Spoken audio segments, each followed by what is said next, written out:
Our allies now using a new tactic against Donald Trump and the GOP. So after the president dinged the freshman rep in a tweet over her insensitive comments about 9/11, the freshman rep said that the mere criticism of her was akin to the incitement of violence. The media echo chamber, of course, was quick to highlight her concerns. The freshman congresswoman says she has seen an increase in direct threats against her life after President Trump tweeted a video mixing footage of the congresswoman, who is Muslim, giving a recent speech with footage of the 9/11 attacks. Nancy Pelosi is asking the U.S. Capitol Police to conduct a security assessment for Congresswoman Omar. The speaker is one of many Democrats now accusing the president of trying to incite violence against the first-term lawmaker. Joining me now is Ben Shapiro, the Daily Wire's editor-in-chief and author of the brand new book, The Right Side of History, which is fantastic. Ben, now, this isn't about free speech. This is about downplaying one of the darkest days in our nation's history. Your take? That's, of course, true, and she has a long history of not taking terrorism particularly seriously. In 2013, she did an interview in Minnesota in which she joked about people taking al-Qaeda and Hezbollah more seriously than they took America and England. And then in 2016, she wrote a letter in which she tried to have a judge be more lenient with people who tried to join ISIS, saying that, of course, these were people who only became violent because of American marginalization. And then in 2017, she wrote a column for Time magazine in which she suggested that America was rooted and founded on slavery and genocide. And in order for us not to look that in the face, instead, we focused on international terror. This is not someone who takes terrorism particularly seriously, so I am bewildered as to why quoting her would constitute some form of violation of her personage. It would be a violation of free speech or something nonsensical like that. Ben, just so people know what we're talking about here, I want to play that soundbite that you're referencing where she talks about the way people say al-Qaeda. Let's watch.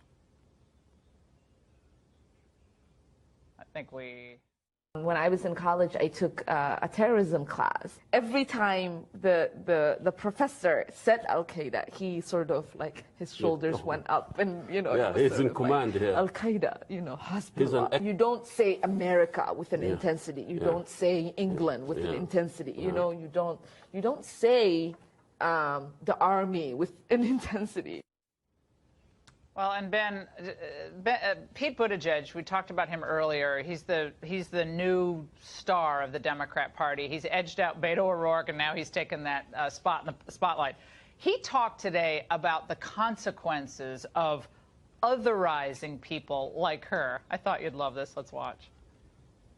One of the worst things that's happening right now is otherizing people. And if we're wondering whether this has real-world consequences, look no further than what happened not long ago in New Zealand. And yes, by the way, the president demonizing Representative Omar is part of this. It's dangerous, and it's got to stop.